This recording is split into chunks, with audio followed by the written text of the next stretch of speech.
Well, hi there. We're back. Good evening, everyone. Hey, we decided to take on a nice controversial Hold on, we got a program. technical issue here. Okay. Hang on here. For some reason, the video did not. All right. Yeah. So we're here. We haven't done this show in about 8 months. Yep.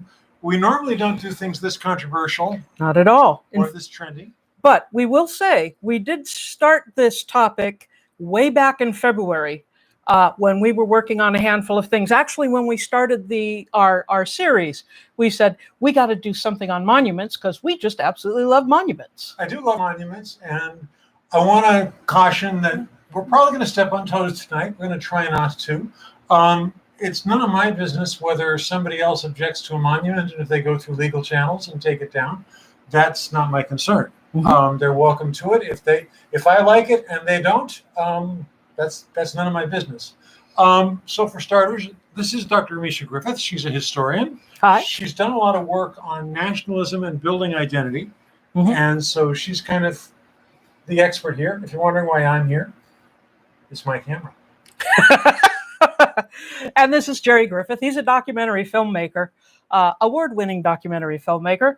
And so we've been wanting to put this show together, and consequently, we've gone out of our way. Actually, no, I've been following Twitter to pick up all sorts of stories about this show. So it's been really interesting. And some of the statues that we're going to be talking about today may not be there tomorrow.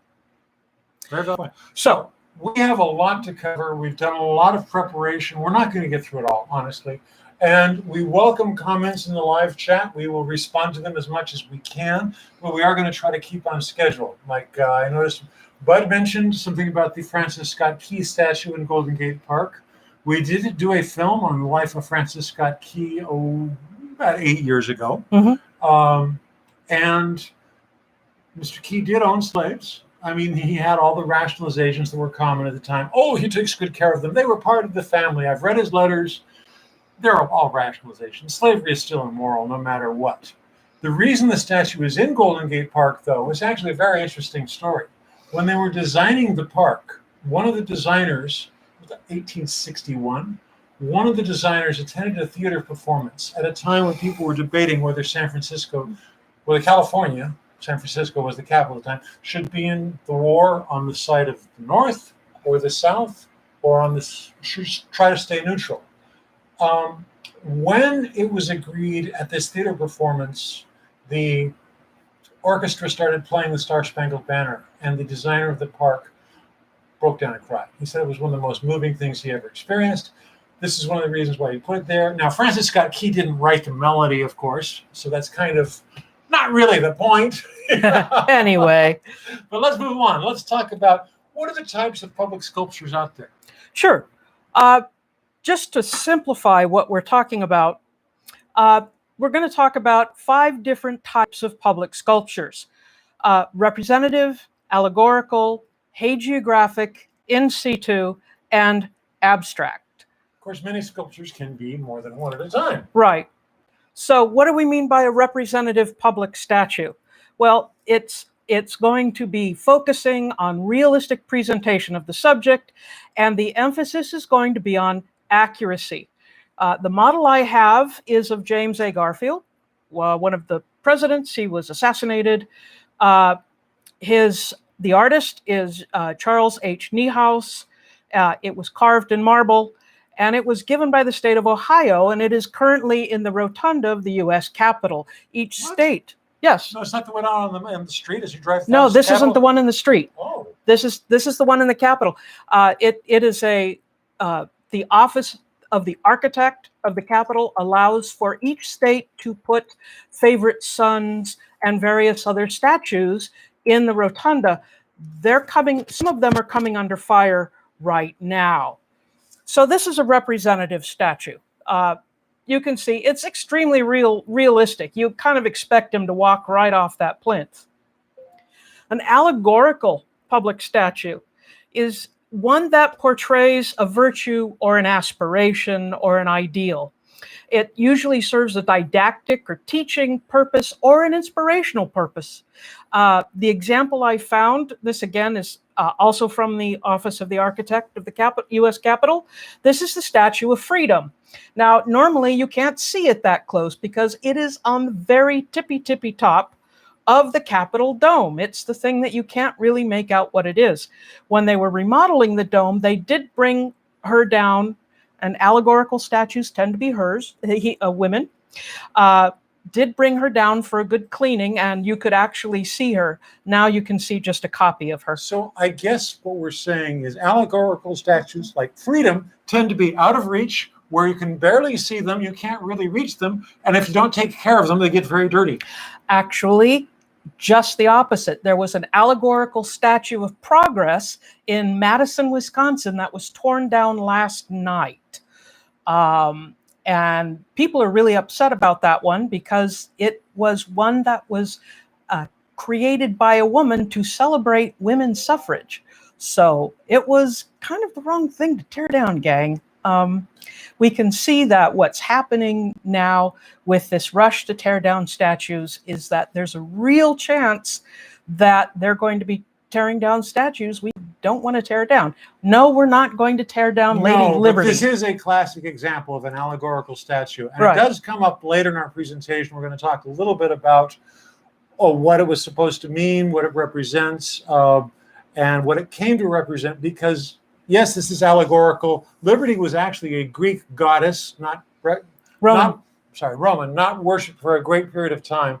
But everything on this statue represents something. The crown, the torch, the words of Emma Lazarus, everything here was part of a message. The French basically said, this is our gift to America. It's about liberty because America has finally gotten rid of slavery. That was one of the messages of one of the artists, actually. Okay. So, away from allegorical statues and on to hagiographic public statues. These are statues that exalt the features of the subject and present elements of divinity, perhaps, or saintliness, or perfection. The example I chose was the Augustus of Prima Porta. We don't know the artist, but this is a marble copy of a bronze original. It is a little bit larger than life size. It was created after the death of Augustus, Octavian Augustus Caesar, the first true emperor of Rome, and it's in the Vatican Museum. It is, as I said, a little bit larger than life. It's an amazing statue to see, but there are a few little giveaways that to a Roman eye would have said this man is a god. The little putti at the bottom, that's a Cupid, is a reference to Venus. And also this statue is barefoot. Now that is something very strange about Roman art. Only divinities and deities were shown barefoot. So that's a little piece of symbolism that we wouldn't know. More contemporary examples of hagiographic public statues. For example, Abe Lincoln at the Lincoln Memorial. Right, Lincoln Memorial, yeah. Hagiographic is, of course, comes from the word meaning writing about the saints. So hagiographic was a way to tell the story of somebody as being better than you, somebody to admire. And so hagiographic statues are not overly realistic, right, just by definition. So you got something else for us? Yeah, the idea of in situ public sculptures. These are monuments that are on an actual site of meaning, that it's meant to instruct the viewers, to remind them of something, and to show that this is a designated place, not just an empty space. The example I found was the Manzanar Shrine. This is at the Manzanar relocation camp, way out in the Owens Valley, California. It is on the site of the Japanese-American internment camp that was there during World War II, one of the most notorious. And this statue, it's actually an obelisk, was created during the war. This actually is a monument to the people who died in the camps. Most of these people died of natural causes. I think there were only 3 that were killed by violent means in the camps. I mean, we don't want to make excuses for the treatment in the internment camps. Right. Obviously, they weren't death camps. That's a big difference. But at the same time, in situ has a special meaning for some people, Right. because it's going there and being at the actual place where something happened. This is the spot. And to this day, if you go into downtown DC, you can go to Ford's Theater, and people go, this is where Lincoln was shot. We're talking about Lincoln a lot tonight. I don't mean to. That's okay. So anyway, the point is, in situ has got a different meaning. Now, obviously, a statue can be multiple things at once. Oh, They sure. can be Hagiographic and in situ. Yeah, exactly. But so, and the last one I want to talk about is abstract public memorials. So, basically non-human depictions. Abstracts are different, not because they're just not human, but they're open to many meanings. They are generally not as controversial at the moment. People are not tearing down too many abstract public memorials. But they can be extremely controversial when they are erected. For example, the Vietnam Veterans Memorial Wall. It was known as the Gash on the Mall, created by a young artist from Yale named Maya Lin in 1982, and it almost single-handedly changed America's view of the Vietnam War. It is possibly one of the most easily recognizable abstract memorials or monuments in the world. So one thing about an abstract memorial is they can bring you can bring your own interpretation to it. So some people look at that wall and they see a list of names and say, oh, these heroes. Other people look at that wall and they see a list of names and they say, oh, this terrible loss. Yeah. And I mean, that's really the power of an abstract. It's also the danger. It's one of the reasons why many people are not comfortable with creating an abstract. Right. It's why Stalin insisted on socialist realism artwork, because you could not question it. Well, you knew what it meant. You knew that these guys were supposed to be heroic. But they hide symbols and stuff anyway, obviously. Anyway, quite a bit going on in here. So, want to talk briefly about public statues and the destruction thereof, because you see, we are not in a unique position at all. Navy, I've seen your question. What is it? What happens when you tear down statues and you don't know the history beforehand? Well, I'm going to talk a little bit about this. That is a danger of tearing down these statues.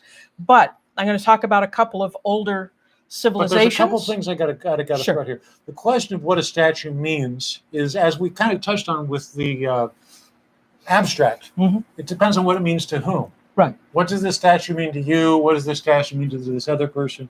We have this debate going on now with people saying, this Confederate monument is about my heritage. No, this is a statue of a mass murderer. It's what you bring to it. Right. And I'm going to, again, this is the first time I'm going to potentially offend some people and say, I don't doubt that there are people who sincerely believe they see something else in statues of Robert E. Lee than I do. But, that's not really the issue. I don't doubt that they see it that way, but I'm not an African American. I expect they see it differently. Right. You're celebrating something else. Yeah. So these symbols are important. They're extraordinarily meaningful. So when we talk about these different kinds of statues, especially ancient statues, we might not know all of the meanings.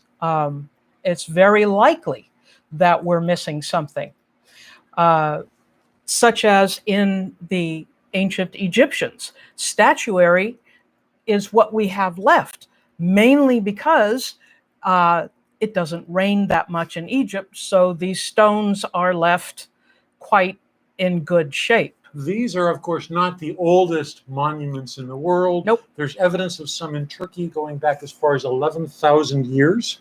The Great Pyramid of Khufu, or Cheops, is about 5,000 years old. The monument in the middle is the Stele of Hammurabi, which is about... That's not Egyptian. No. The Stele of Hammurabi. But it comes between these two, which is why it's between there for time purposes, for timeline. Right. But what's interesting is what these basic statues or public displays meant. The pyramid complex, it was truly a complex. It was you can see in front of it the workers' housing. And of course, the people who worked on the pyramids, they weren't slaves. I thought that was where the alien spaceship landed. No alien spaceships.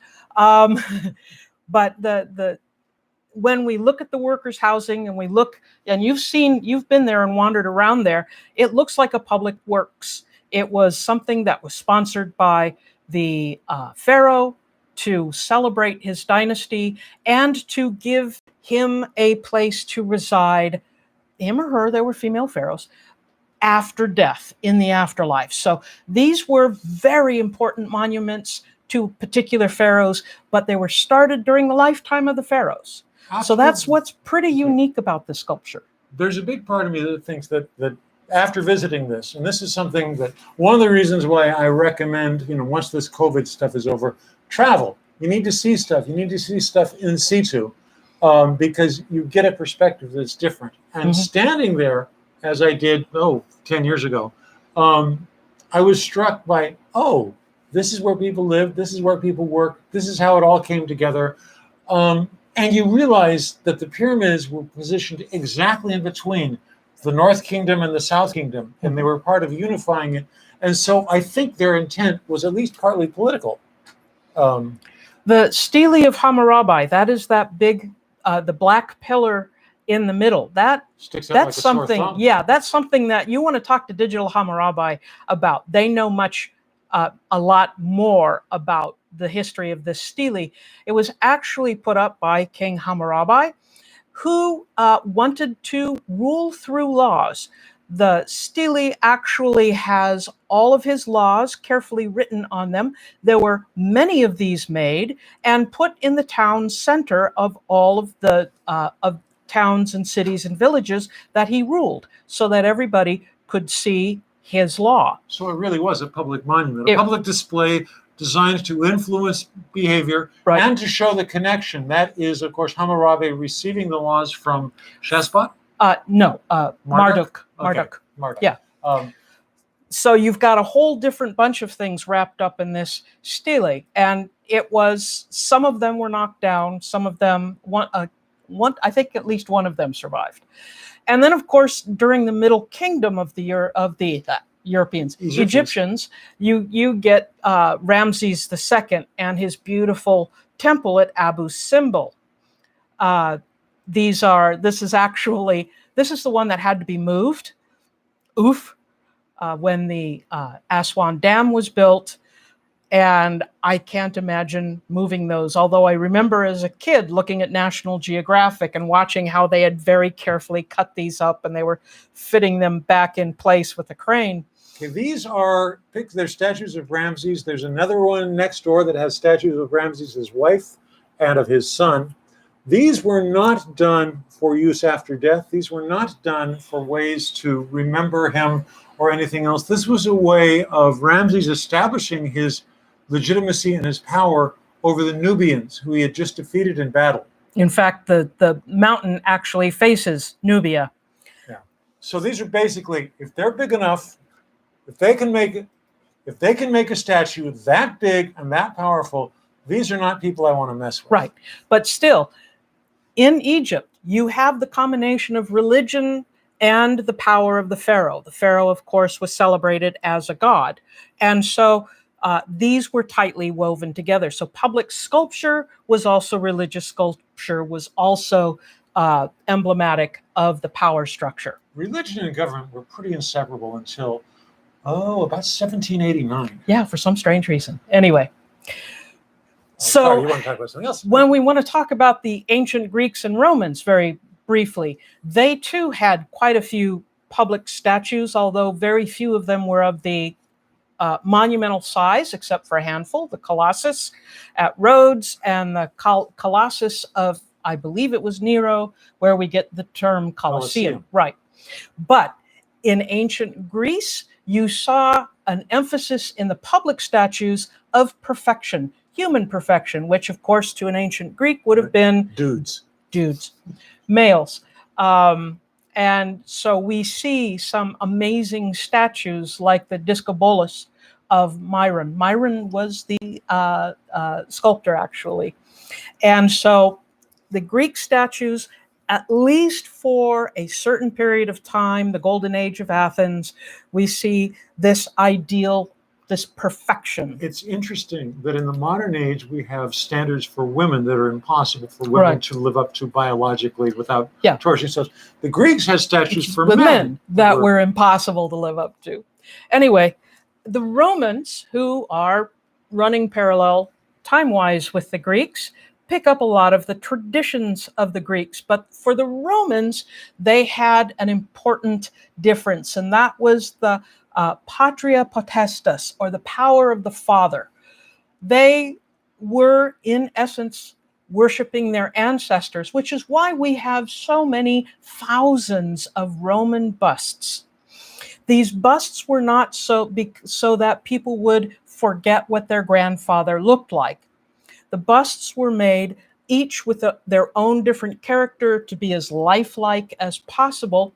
These were generally kept in the home as the place for the spirit of the ancestor to reside when they came for the religious rituals of the home. Each home had their own rituals with sacrifices. They marked important days of people's lives in the home. And so that sculpture was there as a place for the spirit of the ancestor to reside and be part of it. A lot of these sculptures that we see in public in ancient Rome and some in ancient Greece were places for, can we say that the impossible standard for men and women existed? Oh, you bet. Oh, you bet.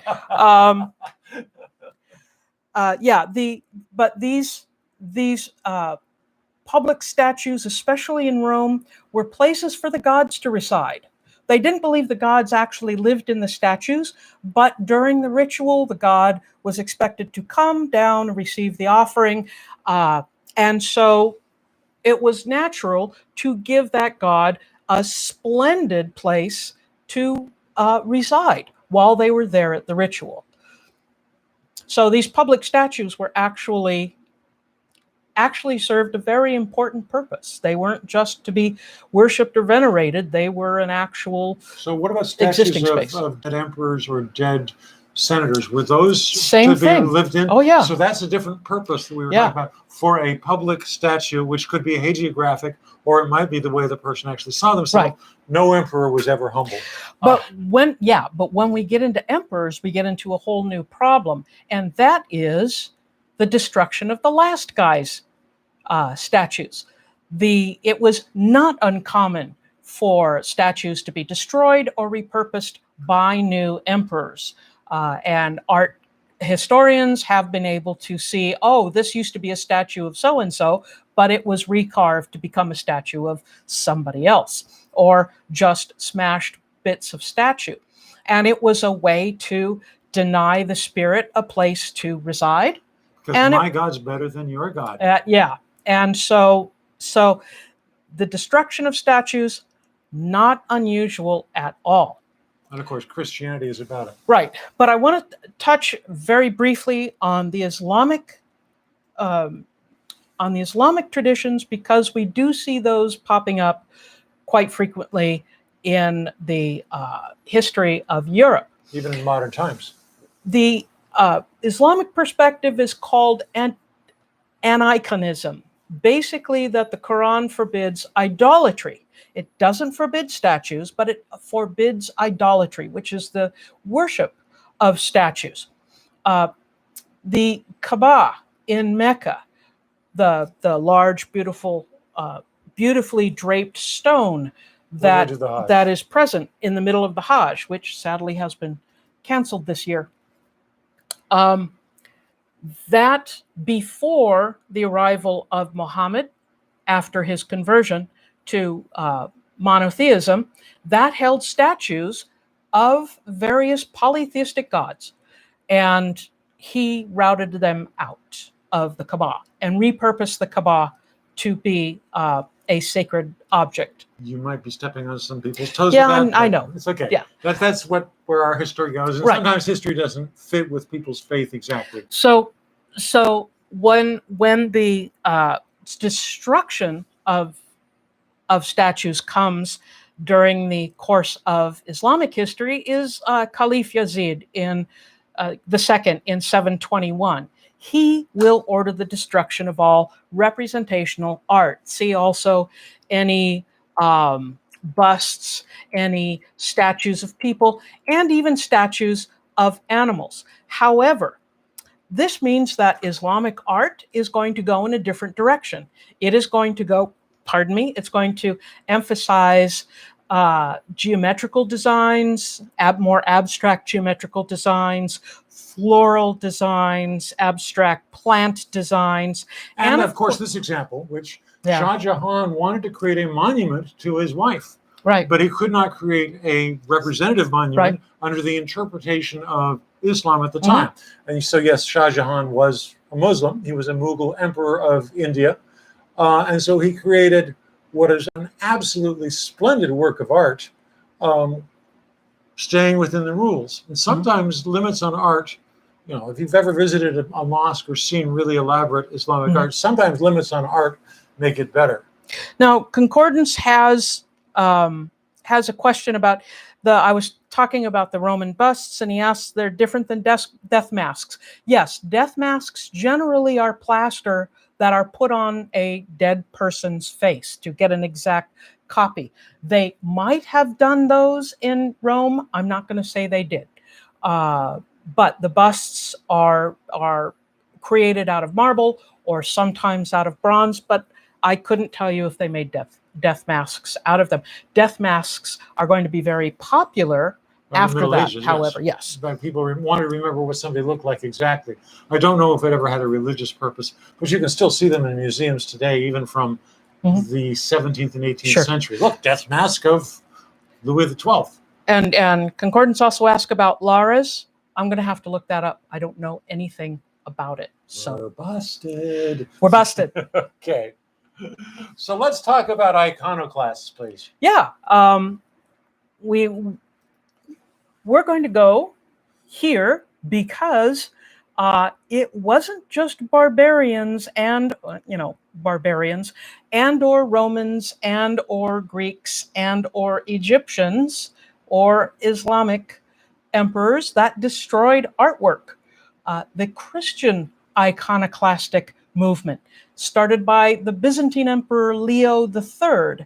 He was part of an argument in the Byzantine Church around 730. Should there be graven images in Christianity? Yes or no?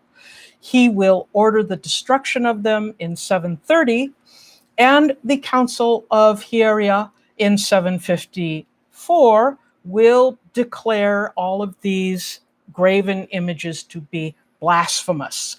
And so the destruction really begins. If you read the book of Exodus, it's really harsh on this list of things which are forbidden in terms of images, graven images of animals or anything in the air, no pictures, no just.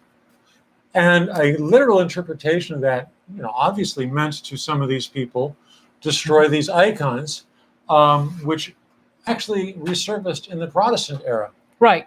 So the iconoclastic movement is actually going to last for about 150 years, and they're going to do an extreme amount of damage to artwork. It's also going to help open up the schism between the Greek Orthodox Church and the Roman Catholic Church. The Roman Catholic Church in the West favoring the relics of saints and statuary, and the Eastern Orthodox Church, many of them being against the graven images, but there was also the icons, the true icons to deal with. And of course, the icons win out, that they become the images of perfection into heaven that are venerated. And they're still very much a part of the faith. And very much a part of the Greek and Russian Orthodox. But I wanted to look at this image a little longer. Oh, yeah. This work of art that you see that's been totally defaced by people who basically said, we're going to destroy a monument. This is from 1566 is when this destruction was done. This is in Utrecht, Netherlands. A group of Protestants basically said, these Catholics are idolaters. Let's go and knock up their faces. And this is still there today. So it's the Catholics like to hold it up as an example of see how crude the Protestants were. They destroyed this beautiful art. And they did. Yeah. So It was beautiful.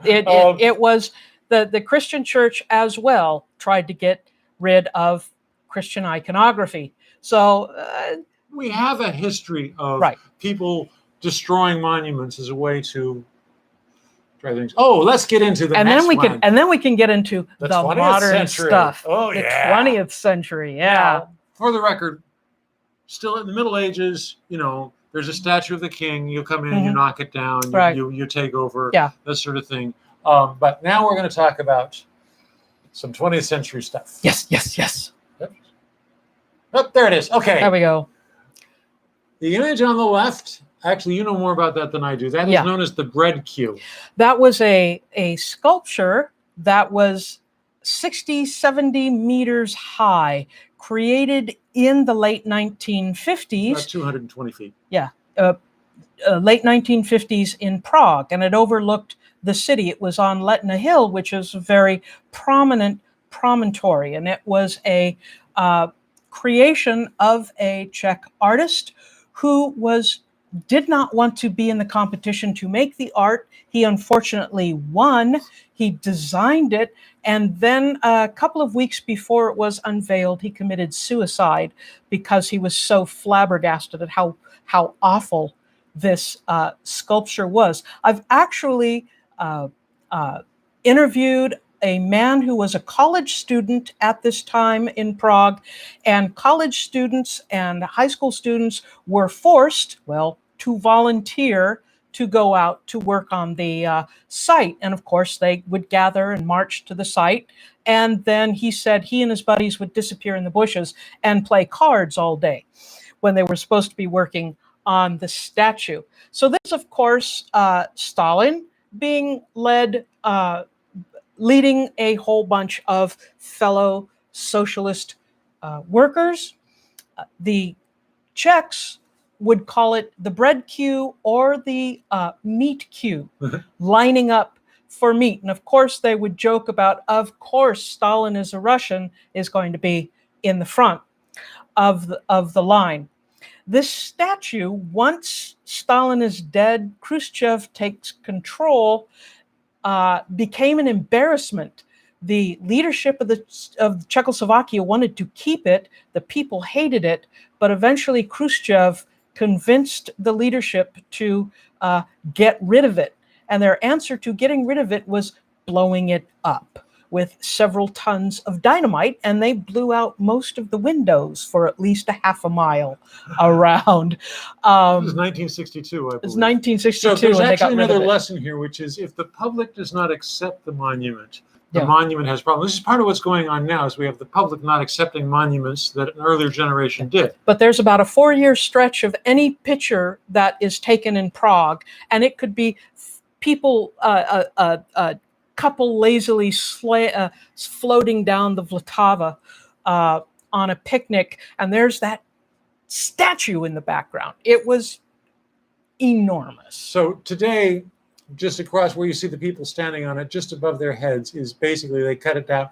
They took the plinth out and then they put in this modern art piece, That's a which metronome. is a giant metronome, which swings. I mean, it's huge, and it swings back and forth, and it's obviously abstract art. Now, what does it mean? I don't know, but it's huge because you can swing back and forth from across the river, from all over town. The Czech television made a mini-series about the creation of the statue, focusing on the life and sad death of the artist, and they had a papier-mâché sculpture, life-size, of this statue only at the put top. up. Only at the The top. rest was done digitally. And they said it freaked out some of the older people. They got a little bit weird. Okay, the other one we're going to talk about, because it's YouTube, it's history. How can we not talk about Nazis? Okay, this was the emblem off of the replacement for the Reichstag, which was built in Berlin. It was blown up. There's some very dramatic footage of it being blown up and falling off, but unfortunately I could not get access to it. The rights are very tightly controlled today. It's still in copyright. But the Nazis built a lot of monuments because that was part of how they communicated their message.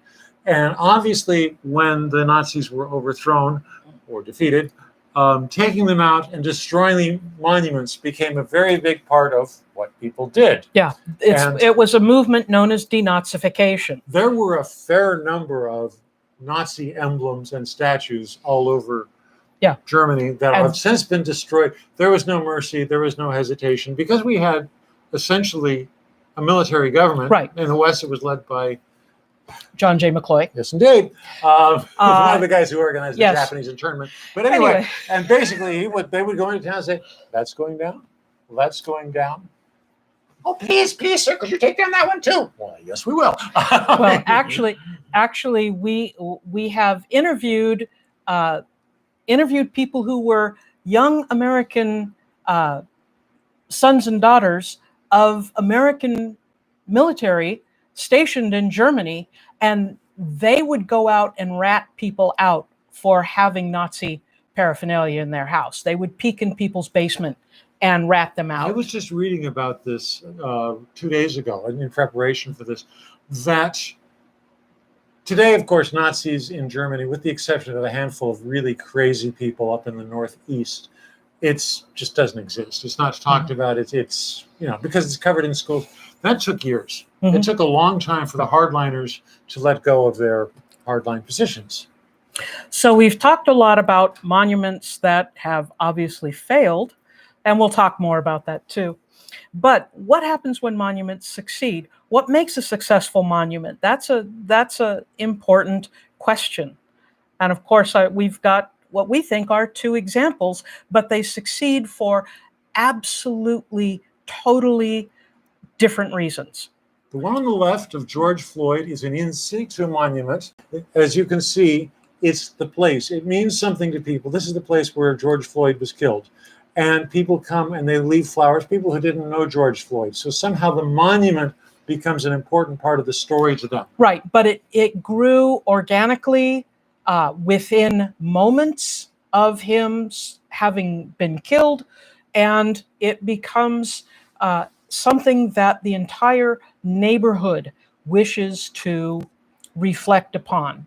And so it has become a monument to Floyd, but also an important monument to the movement that's going on today.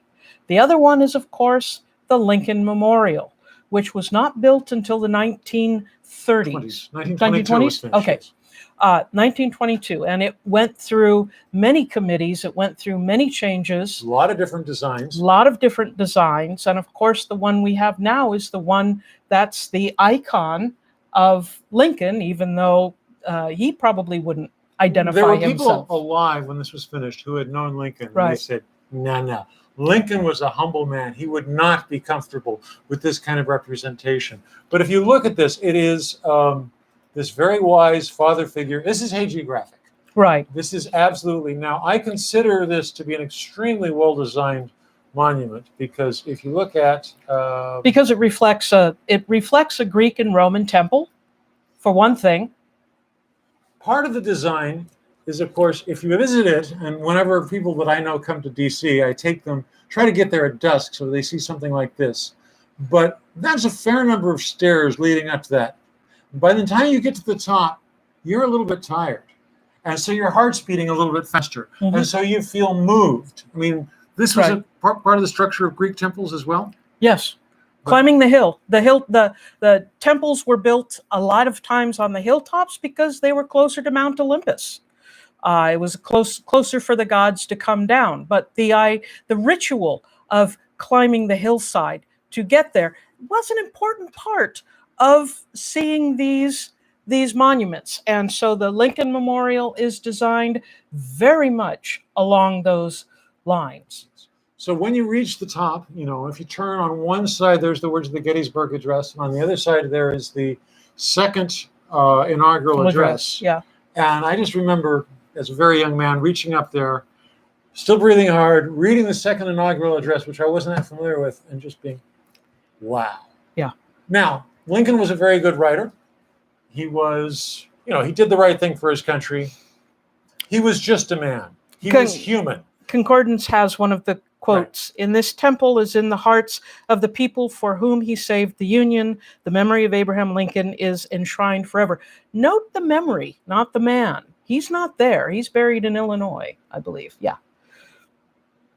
I agree with what Concordance is saying. Running a pilgrim's journey through the mall, and it feels like the holiest destination. It is definitely set up that way.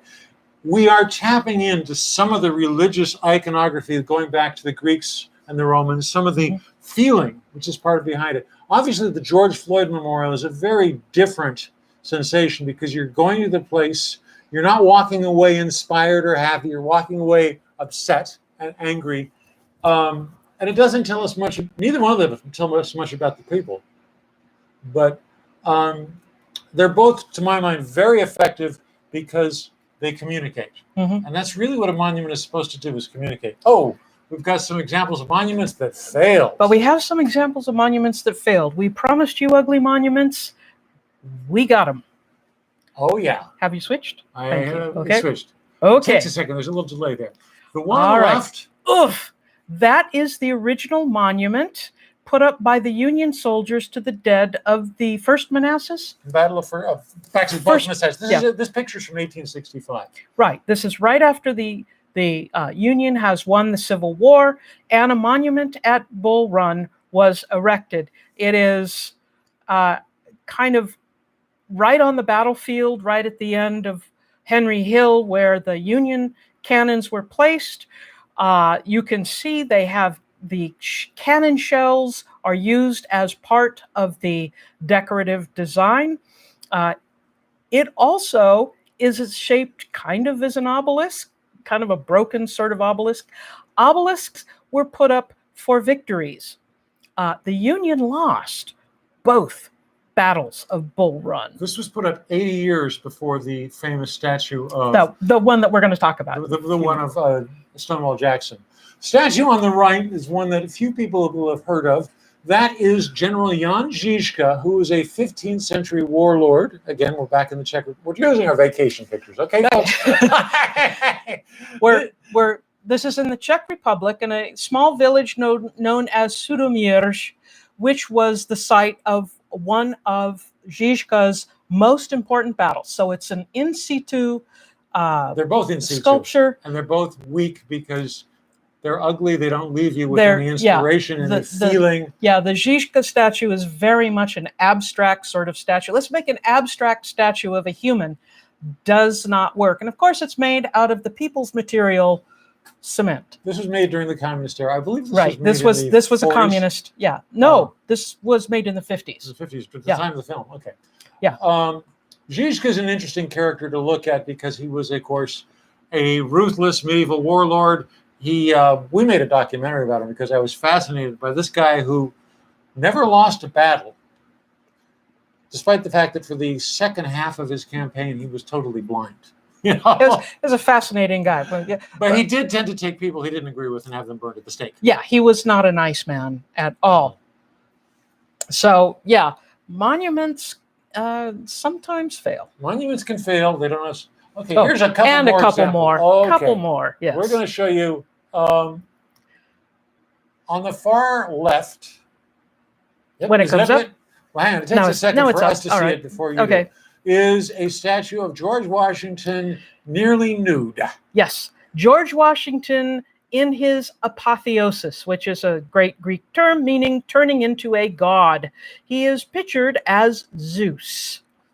Oof. It is essentially this was, now, the first reaction of the public when this was unveiled was very negative. My first reaction on seeing it, and it's currently displayed in the Smithsonian Museum of American History, was to laugh out loud. Yes, it is a very large size statue, and it was said that when they unveiled it, people started laughing out loud. That artist was named Greenough. Horatio Greenough. Horatio Greenough. So he was trying, as you can see, though. You don't have it up. Oh, I don't have it up. Let's put it up. As you can see, he was kind of trying to do something like what they did with the Lincoln Memorial to create this larger-than-life, godlike figure of George Washington. Actually, this was done before the Lincoln Memorial. Right, he was trying for the same idea. Okay, he just failed. Yeah. He was actually an extremely respected sculptor at the time, and his career never recovered from this. He never forgave it, but he did do a second statue. Actually, that was before. Oh, The okay. statue in the middle is by the same artist, Horatio Greenough. It's called The Rescue. It depicts an American. Is it Daniel Boone? Allegedly, it's Daniel Boone. Yeah. Defending a white woman from a Native American. And do you have the quote? I do have a quote from the artist. The Rescue, which is the name of this statue, was meant to commemorate the dangers and difficulty of peopling our continent, and shall serve also as a memorial to the Indian race, but also to convey the idea of the triumph of the whites over the savage tribes. Okay, this was unveiled in around 1840. It was seen at the time as, my God, that's racist. Which, why, yes, it is. And so they displayed it in a very obscure place, which is... It's in the basement of the Capitol building. No, it was initially displayed... Where? At the entrance to the Capitol building. If you will give me a second, I'm going to show you a picture. No, it's okay. Okay. We need to keep moving. She's running out of time. If you look, there's a picture of Lincoln's second inaugural address. You can find it on the internet, and that statue is right behind him. It's really very strikingly. Oops. Oh, sorry, I got a little feedback, I think. Whee! Oh, yeah. We're permanently in feedback. And of course, the last statue we have in this threesome of failures is Christopher Columbus. Yeah, I guess I understand why you're offended by Christopher Columbus in this picture. He is holding up a globe, and this was made long before the flat earth theory was popularized. Right. And there's a Native American woman with her breasts hanging out who is cowering. And okay, both of these statues were kept. This was on the other side at the east entrance of the Capitol building. So if you walked up into the Capitol building, on one side you had Columbus in a very offensive position in armor, and you had this Daniel Boone-like figure holding back the Native American. In 1958, they were taken down. There had been calls to remove them for decades. This is something else that I've learned. People objecting to monuments is not a new thing, even in America. People have objected to monuments from the very beginning. But oftentimes the Columbus statues were put up not to necessarily celebrate the man Christopher Columbus, but to kind of acknowledged a special interest group, the Italian Americans, who had been kind of left out of everything. And there was a time when Italian Americans were very much a picked on minority. So I'm sure you know. So the Italian, so the not as much as the Native Americans. So we see Columbus statues popping up all over. I want to read something to you about the New York City Columbus statue. They go back to the 19th century and speaks of the city's complicated relationship with its Italian community, which created a symbol of ethnic pride in the defamed colonizer in an attempt to relieve xenophobia. But many consider monuments honoring Columbus to be reminders of the genocide, rape, and dispossession of Native Americans and the onset of the Atlantic slave trade. But in New York, the controversial monument at Columbus Circle, hard to get rid of that, enjoys the support and protection of the city and state's top two officials, Mayor Bill de Blasio and Governor Andrew Cuomo. The statue has come to represent and signify appreciation for the Italian-American contribution to New York. So we've got the special interest groups are now the mayor and the governor of New York. Those statues will probably stay there a little bit longer if they have anything to say about it. Politicians do what they have to do to stay in power. Yeah. But why Columbus became an icon to the Italian Americans is not clear. It's totally unclear. Because he didn't exactly sail for the good of Italy. Well, no, there was no Italy. There was no country of Italy. He was a Genoese sailor, and he sailed for Spain, and he worked for the King and Queen of Spain. That he becomes an Italian figure, I think that is coordinated with the 400th anniversary of his landing, which is 1892 for the big Columbia. There's a lot of stuff done. Exposition. Columbia Exposition, Chicago. The Postage Service issued stamps that said Columbus 400th anniversary. Why they didn't choose Amerigo Vespucci, but this statue is from the 1830s. Yeah, who did more to Columbus was, outline of course, arrested for mistreatment of the natives and brought back in chains. Even by the standards of the 15th century, he was still seen as excessive. But in an America that was, during the 19th century, very strongly anti-Catholic, it was very hard to find an Italian that they could hold up as emblematic. Now, in the 20th century, that becomes much easier. You've got Marconi. You've got a whole handful of Italian inventors and statesmen that you can look up artists. to. Yeah, artists, etc. Even athletes. But it was very difficult in the anti-Catholic fervor of the 19th century to find a sympathetic Irish or a sympathetic Italian hero. Well, imagine if there was a prominent Italian American who was actually Protestant in New York. Do you think they would name an airport after him? Maybe. Yeah. Yeah, Fiorella, LaGuardia. Okay. Anyway. All right, let's move on because it's already 10 minutes to 9. Oops. Okay. And of course, we're starting to now get into the real controversial statues, the Confederate memorials. Unfortunately, I think we're a little out of our sequence how I envision this flowing. It's okay. It's fine. But we're going to talk about Confederate statues which were mass-produced. Yes. They were not put up just after the Civil War. In fact, these statues were made at the very early years of the 20th century. That we have all of these statues that are all of a sudden going up in memorials to Confederate soldiers on every little town, every little graveyard that has Confederates in it. And they were actually mass-produced. They are not singular works of art. This one was not. This is a stone statue. This is in Berryville, Virginia. And I just was taken by it because of the inscription, which you can't read very clearly. I will read it to you. Enacted to the memory of the sons of Clark, which I assume means Clark County, which is where this is, who gave their lives in defense of the rights of the states and of constitutional government. Fortune denied them success, but they achieved imperishable fame. And on the back, it's got the names of everybody from Clark County who died in the Civil War fighting on the side of the South. So the mythos, of course, is that they were heroically. This is the birth of the lost cause mythos. Right.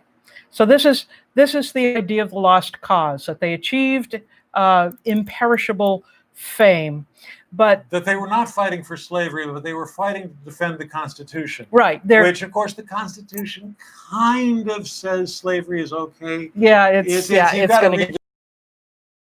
And this is, of course, done to teach the lesson you want to teach. Right. So this statue is actually from 1900, which is quite early, but it was done with intent to basically, this is the way we want the people in Berryville, Virginia, to learn about the Civil War. Right. It's what we want them to take away, not the slavery stuff, not the oppression of those dark people that live down the street. Right. But these statues generally do is create the mythos of the Confederate infantryman fighting for his rats.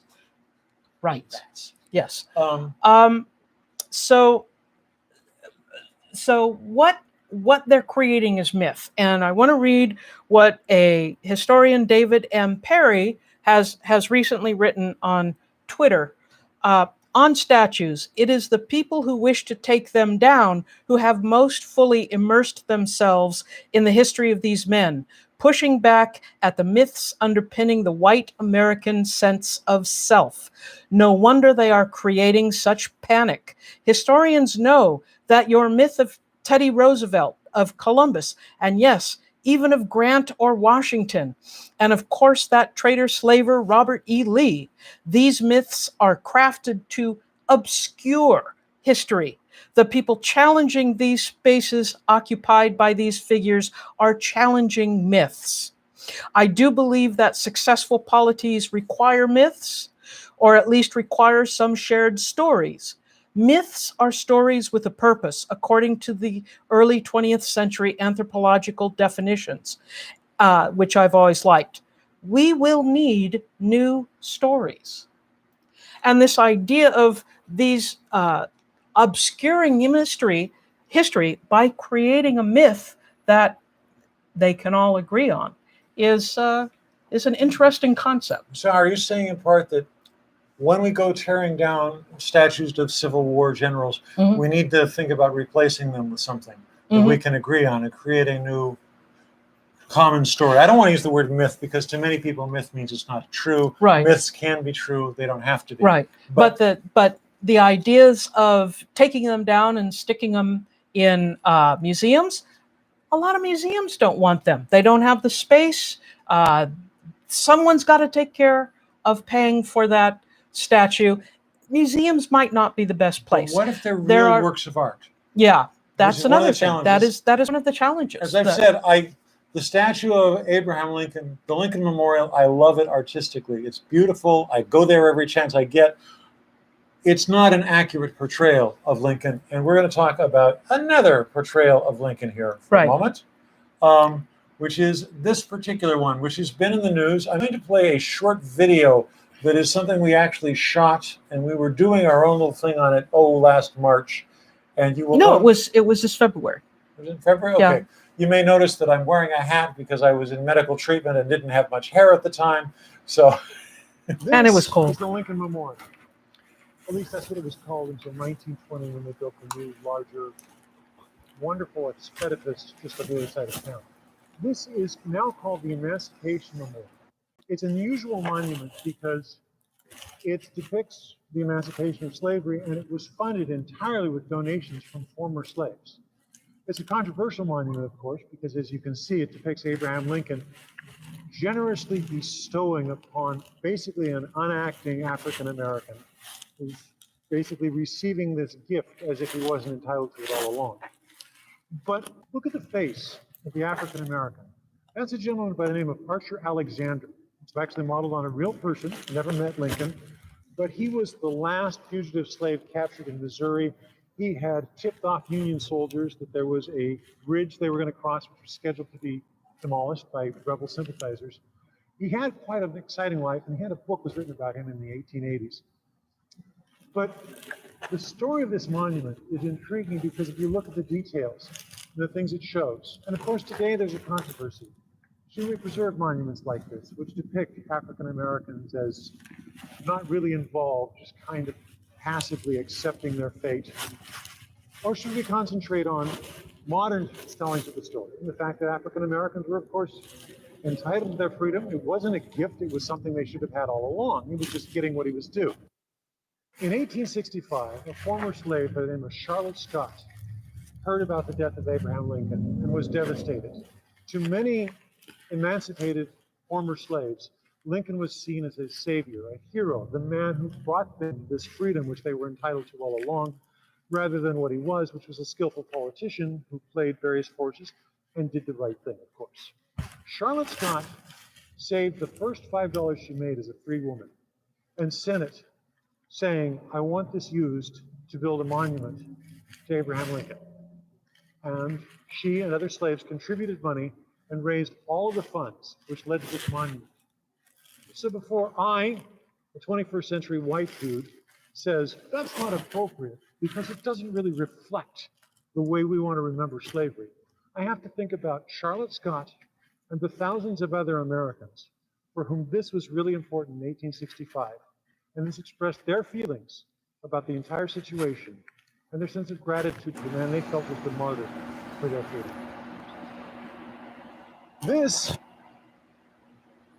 So, obviously, the question is this monument racist? Yes, it is. Mm-hmm. To our standards. Eleanor Holmes Norton has said she wants it torn down tomorrow. Right. Well, no. There was a group of activists who said if Eleanor Holmes Norton does not get an agreement from the city to take it down, they're going to take it down tomorrow. So watch the front page, watch your news. So feed. I'm kind of torn on this because it's not a great work of art. It is unquestionably racist if you look at it. Its portrayal of African Americans. It was a matter of passion to the people who put it together, and it expresses what they felt was important and they wanted to last forever. But it was also created by a white sculptor, and it was under the direction of an all-white committee. And so even though it was paid for, the patrons were African American. The design and everything came from another group. One thing I want to point out, do you have the medal, the medallion? I believe I... The image of the slave kneeling. Kurt Singer, who's been writing about it, who's written about it in a book, Standing Soldier, Kneeling Slave, which is one of the better books on this subject. Unfortunately, it's a little, I don't have, the picture's not the right format for this thing. Yeah, sorry. Oh, can I zoom in out? Nothing I can do. Hang on here. Kirk Savage mentions that even the most generous reading of the memorial ultimately falls short. In bronze, Archer Anderson can never rise and stand, never come to consciousness of his own power. The narrative remains frozen in place, the monument perpetuating its image of racially difference for eternity. Now, the image Jerry's got here was from a medallion that was created by Wedgwood.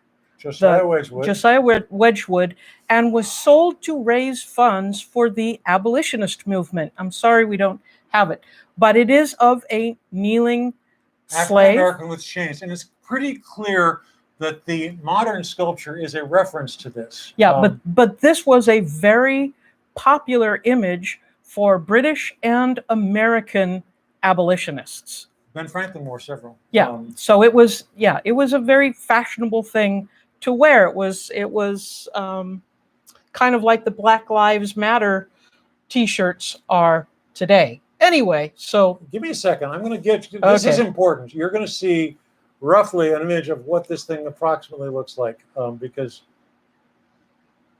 the gold coins. You see them? Yeah, you have gold coins right in front of it. Up. There. Right there. Okay. There's a lot of variations on this, but it is basically the words, "Am I not a man and a brother?" He was kneeling, but it was soliciting, and also notice the Bible verse there, it was soliciting pity, which is, of course, not the answer. Right. Pity tends to be dehumanizing, all of these poor things. But you can see the similarity there, that finally the figure in the medallion has got his chains broken. And he does have the chains broken. That was part of the video that we shot, but we didn't put together. The chains underneath the statue are broken. Tony says, start a new narrative when replacing these monuments. I totally agree. I'm of the additive school. I don't think that all these monuments should be torn down. I think they should be more explanation.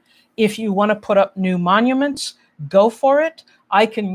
There are some great examples of African Americans who fought for their own freedom. There is also the African American Civil War Memorial that went up just a few years ago here in Washington, D.C., that depicts African American soldiers, Union soldiers, fighting for their freedom.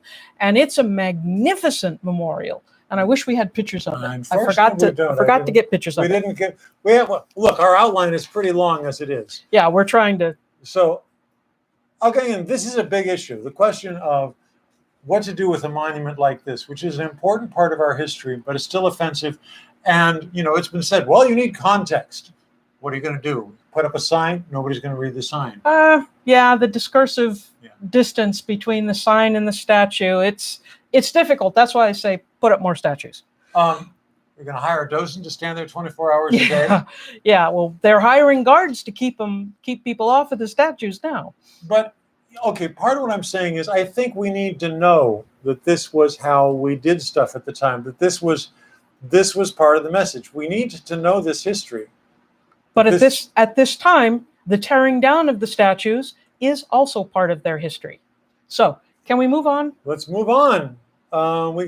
We're already an hour into this show, and it's taking longer than I want. Oh, we have a comment also about the UDC, which, for the benefit of anybody who doesn't know, that's the United Daughters of the Confederacy, which was a local group, very active forever, who was raising a lot of money, campaigning for these soldiers, and they were part of the case of Stonewall Jackson, which is we're going to talk about very briefly, because I think if you saw our promo, we covered a fair amount of these things.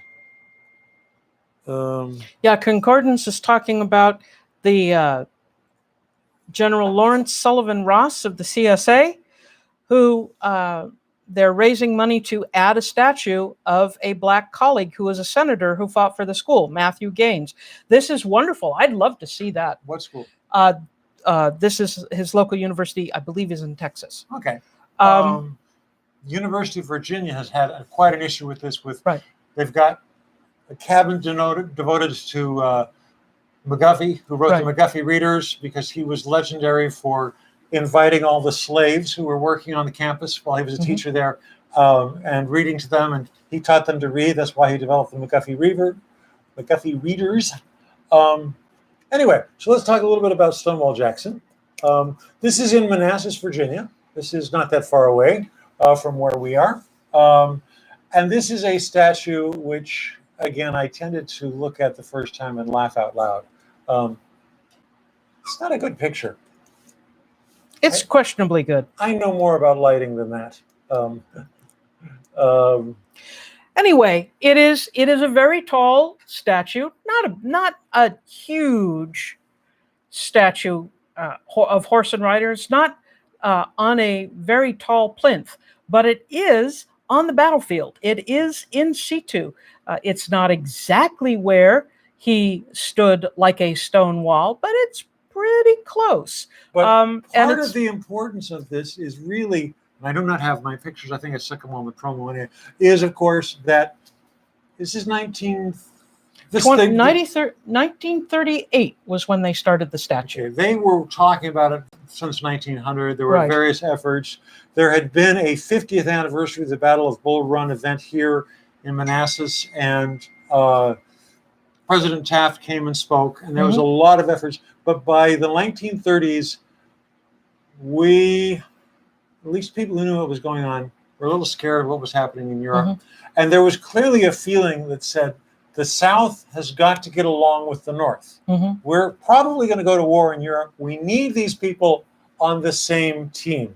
And so you get a real effort to rehabilitate certain and look at his military character, and bravely standing and staring into the face of the devil. Now, this is, you're ahead of me. Yeah. This is, okay. It is done in the art moderne style. In other words, the figure is big and bulky. He's got these massive arms.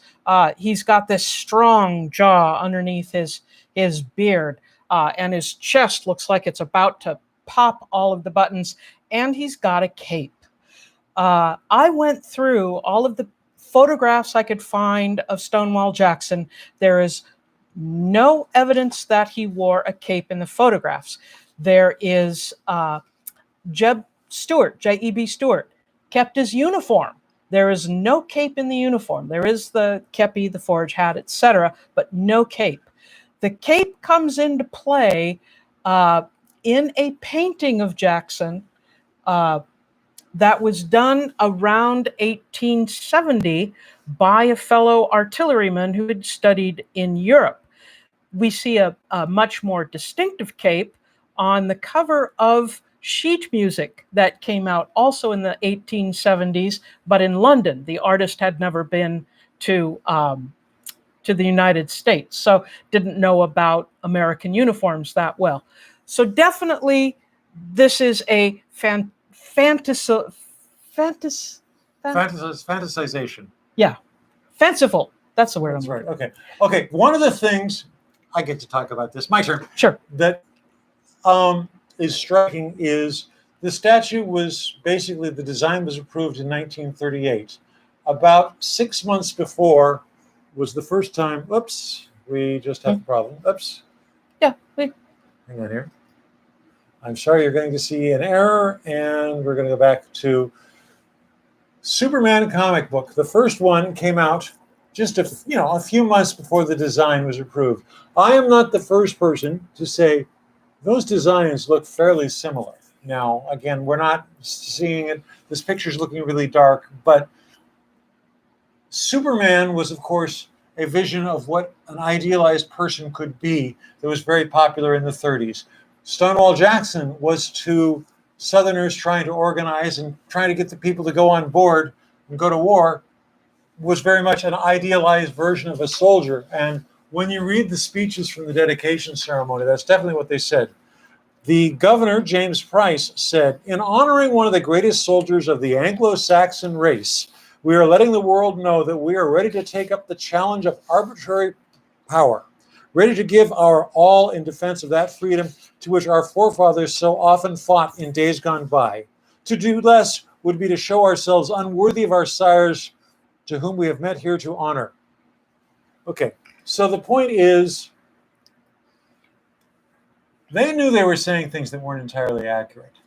They were essentially, they were people. They knew Jackson had slaves. Yeah. They knew that he fought, Jackson actually felt he was a patriot. He felt he was fighting for the Constitution. Right. That's in his writings. Yes. But he was also a chemistry professor. He was a kind of a scrawny little chemistry professor. He was one of the most boring professors on the campus. People complained about his classes routinely. But in creating this mythos of this heroic Superman-like figure, the political leaders of the 1938 to 1940 were dealing with the devil. They were spreading a false myth in order to prepare for a potentially devastating world war. And he was a convenient figure because he died during the war. He was shot by his own sentry because I think he didn't have the password. Anyway, so he lost his arm, and his arm had to be amputated. And about 8 days later, he died of pneumonia. They keep saying, yeah, he definitely survived the amputation, but died of pneumonia. That's also part of his story. By the way, if you ever go travel around Fredericksburg, Virginia, you can find the memorial to Stonewall Jackson's arm. Stonewall Jackson is, I believe, buried at VMI, Virginia Military Institute, but his arm is still back in Fredericksburg. Okay. So the point is, making a deal, presenting a false narrative, knowing you're presenting a false narrative is part of what some of these monuments were created for. What else we got? Well, we talk about what makes a positive monument, what makes a good monument, and basically general support or positive public attitude towards it, and the quality of the artwork and the artistic vision. That's kind of why people don't feel that attached to those Confederate memorials. It's because they were mass-produced. In fact, there were jokes Kirk Savage mentions that the same foundry turned out Union soldier statues and Confederate soldier statues, and they just changed the letters on the belt buckle. That's all. So creating mythic statues, these great statues. The Soviet-era statues of glorious workers, which I certainly do not support the goals of global communism, but I like this art. Yeah, unfortunately, it's beautiful art. This is really effective on me.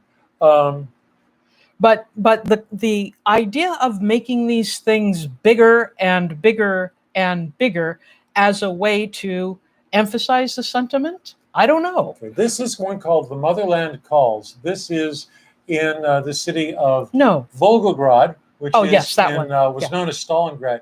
And it's like 185 feet tall. It's ridiculously tall. Enormous. It seems to defy the laws of physics, but it is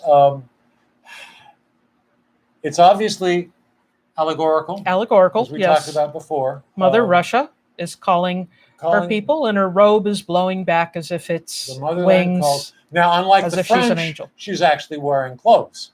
Oh, that's good. The French have their famous issue of Marie leading the soldiers of war, and she was in such a hurry she didn't have the time to put a top on. This is a striking statue, if only for its size. So there's the old photographers have a saying that says, if you're trying to sell a picture and if it won't sell, put a frame on it. If it still won't sell, make it bigger.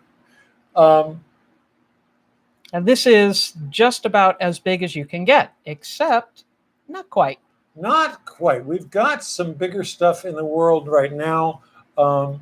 Currently, the largest statue in the world, I got him here? Yeah, Sardar Patel. You've got him. Did you see him?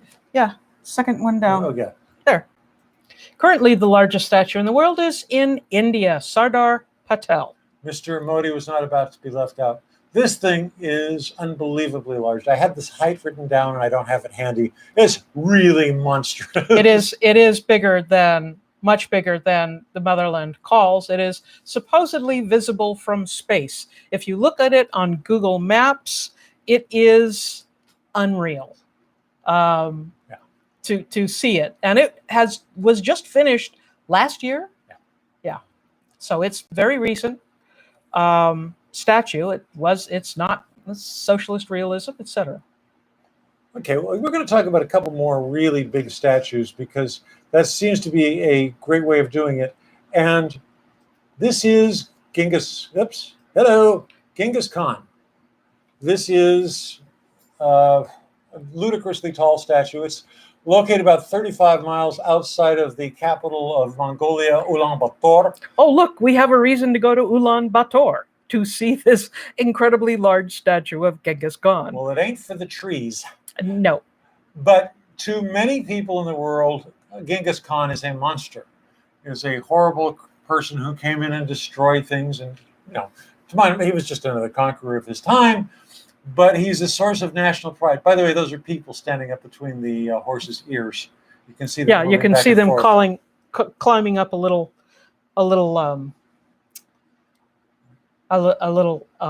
stairway that goes up the horse's mane, and they can stand between the horse's ears and look out.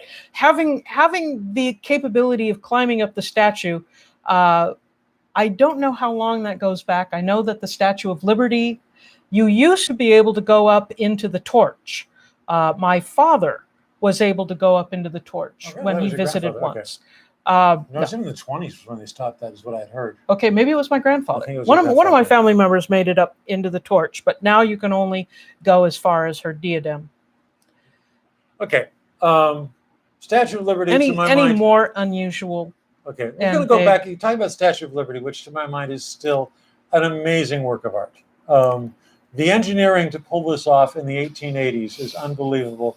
It inspires, it works. We're still trying to talk about what makes a monument successful. And to me, I mean, her expression, it's just art. But here's one that's controversial to many people. This is the World War II Memorial in Washington, D.C., which is entirely abstract, allegorical. And if you go wander around there, it's like, well, this represents this. There are 300 of these. These represent one for each, 600 of that, this and that. It doesn't connect with me, but it does with the veterans. I'm not a World War II veteran, obviously, and so it's a pretty big deal to many people. But to me, it's just not as artistically stimulating as. It's obviously designed by committee that wanted to get everything in. Okay.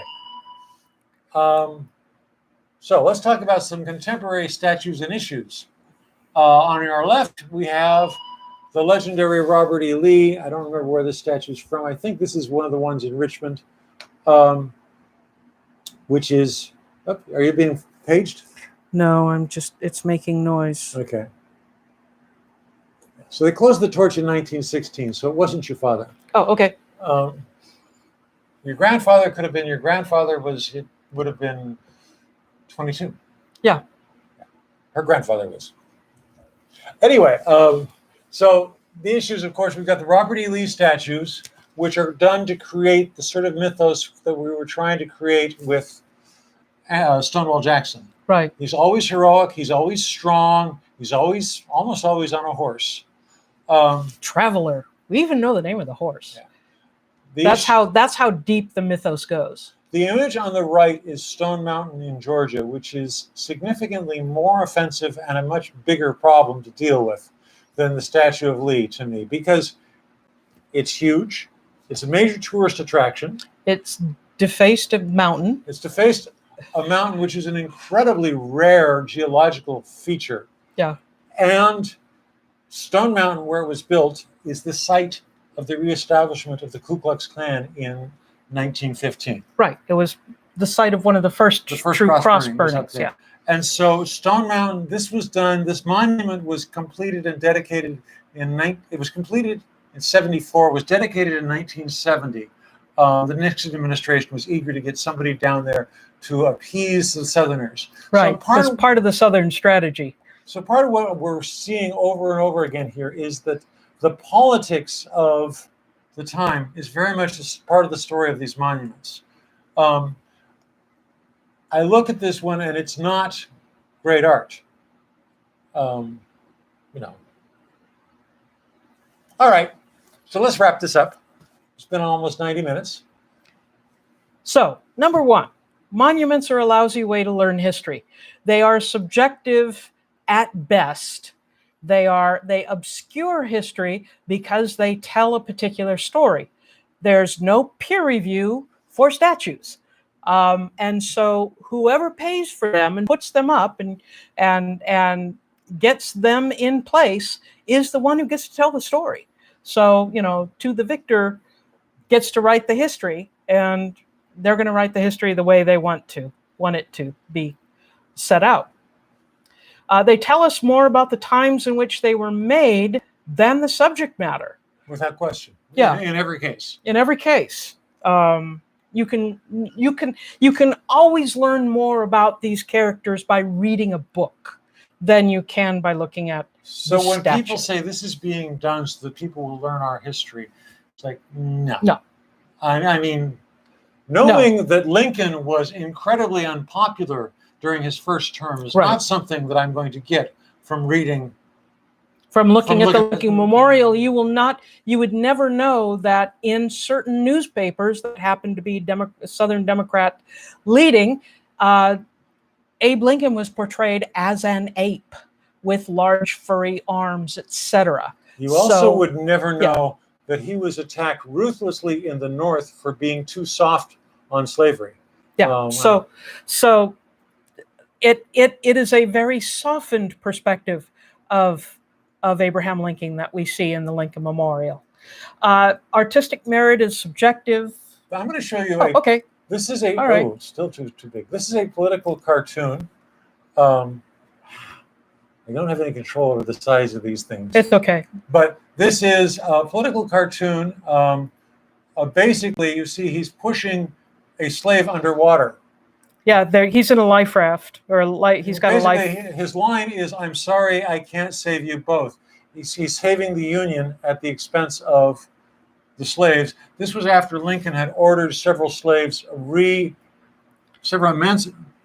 emancipated slaves re-enslaved because he was so worried about losing the support of the border states. So this is very controversial stuff Lincoln did. You're not going to learn this from the monument. I think it's important to know that Lincoln was a controversial figure. Yeah. That he was not a deity. And so some subjects are genuinely offensive or inappropriate to memorialize. Like Stone Mountain, the site of which is a Klan monument, essentially. Yeah. Or the Nathan Bedford Forrest statue. Yes. Which, if you haven't seen it, you can look it up online. In Memphis, Tennessee, there is a statue of Nathan Bedford Forrest. It's on private land, so nobody's got any control over it. And it is ugly. Oh, it's really bad.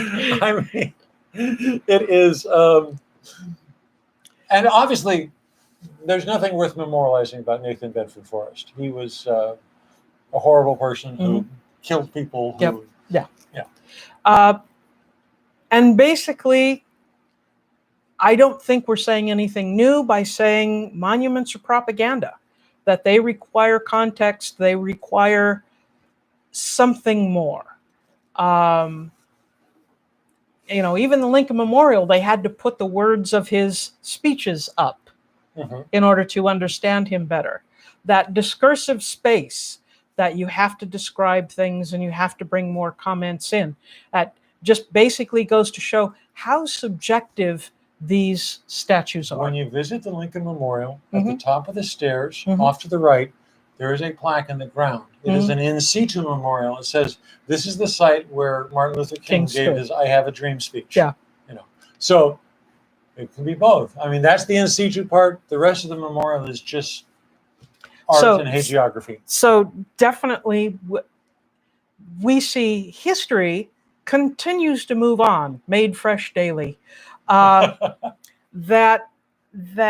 we're going to repurpose these things. We're going to tear them down. I wouldn't have believed 2 years ago that they would have been able to tear down so many of these statues that we're doing today. And they've gone too far, I think, and have tried to tear other things down. The statue of Grant in San Francisco. Right. Now, Grant was not a perfect man either. He had a very corrupt administration. Some of the biggest graft in American history was committed the Teapot Dome scandal. No. Credit Mobilier. Credit Mobilier. Sorry. However, Grant wrong crook. pushed through Reconstruction in ways that nobody else could have. Reconstruction, up until 1877, was working. It was working. It was probably could have ended a lot of the issues we have today. He organized a group called laws called the Enforcement Acts, which ended the Klan entirely. By the late 1870s, it was gone. It only reappeared in 1915 after a movie. Anyway, so to attack Grant is something that I think is a little inappropriate. Yeah, Concordance says, I saw the point made that people have been peacefully trying to get these statues taken down for years. It took activists taking it on themselves. I have to agree with you. There is a time... Because there is a point at which... You do have to take the law into your own hands. You don't. That's a rather strong statement. That's a rather strong statement. Is that what you're saying? Well, there is a point at which the game is rigged. Politics, the game is definitely rigged. If you were in the South and there's a statue of somebody who enslaved your ancestors, it's an open sore wound. What can you do about it? What power do you have? Well, the answer is, you can organize protests, you can organize various events, sit-ins and so on. Tearing down statues, I think, is a violent response and is probably not the best way to proceed. Yeah, but work through the channels, get yourself 50 people, lock arms around this monument and say, you're taking it down. There's things you can do. Yeah, but as one activist I was reading about today, that she basically said, if you're more upset about statues than you are about the problems in the prison system and the economic problems and the problems of children in cages, in immigration problems, then you're focusing on the wrong thing. These statues are symbols. They're symbols. Humans will fight to the death for symbols. That flag, my degree. And if those statues were not there, could you learn history? Yeah. I mean, we've been here, historians, I should say, we've been here all along, and we've been trying to say these things. It's not our fault you didn't pay attention in class, okay? But a monument, a memorial, is probably not the way to do it.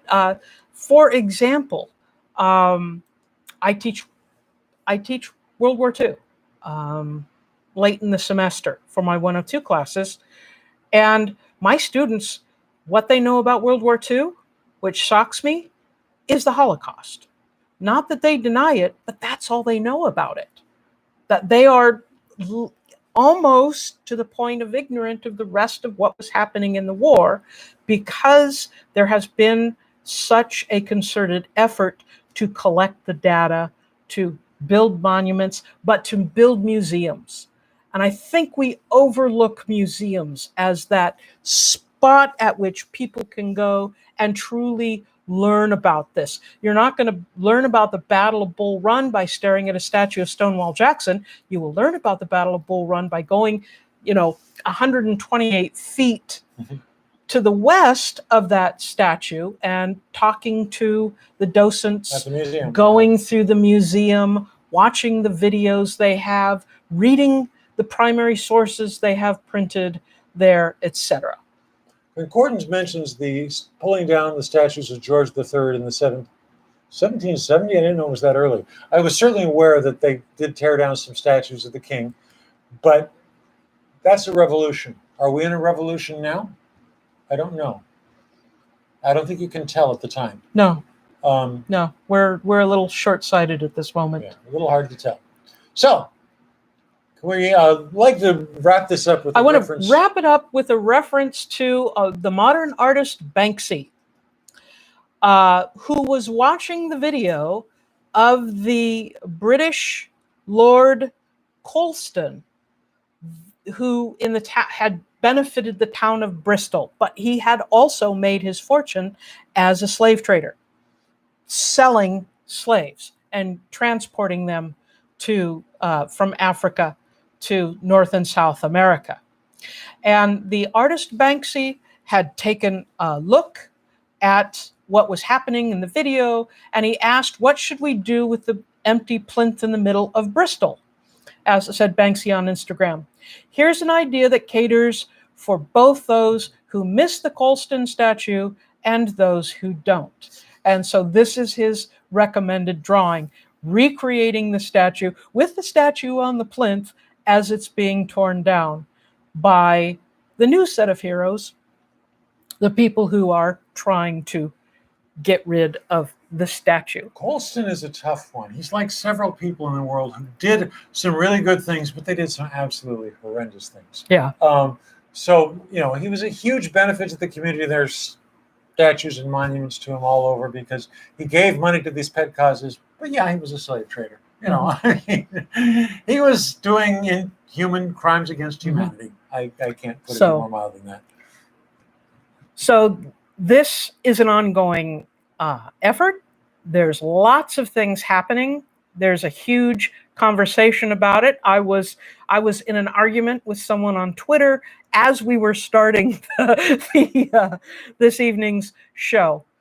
I hope we were able to give you a little bit of background, a little bit better understanding of what might be going on. And remember, you're looking at history now. You're seeing things that are notable, because now being torn down is part of that statue, as part of its history, and it's part of our history. And if you were to just say, well, it was a bunch of thugs and vandals tearing it down, that too is subjective. Well, sometimes revolutionaries are thugs and vandals. I mean, sure. You mean the guys who dressed up as Native Americans and threw tea into the harbor in Boston? Yeah. Yeah. I could probably find other examples too. Sure. Yeah. All right. So I think we should probably wrap this up and thank everybody for their time. Thank you so much, everyone, for being here. We appreciate your attention and your input. There's some great input tonight, which is wonderful. Handful of you who gave us likes, we appreciate it. Thank you so much. We hope to do another show soon. Maybe in a month. Maybe in a We've month. got a lot going on right now. Yeah. Yeah, I start teaching next week. Anyway, take care. Thank you so much. Thank you, and we welcome comments. And again, we'll be putting this up online. I have to cut off the first 20 minutes of Leader. And, okay. Yeah, we'll be editing it and putting it up online. So it'll be still up here. Good night, everybody. You're ending on Lincoln? No, I didn't mean to. It's not supposed to do that. It's supposed to show this one. There we are. Yes. Okay. Ending on the logo. Okay, I'm going to cut my mic so that people can't hear me say, hey, did you hear about the 3 ethnic minorities who walked into a bar?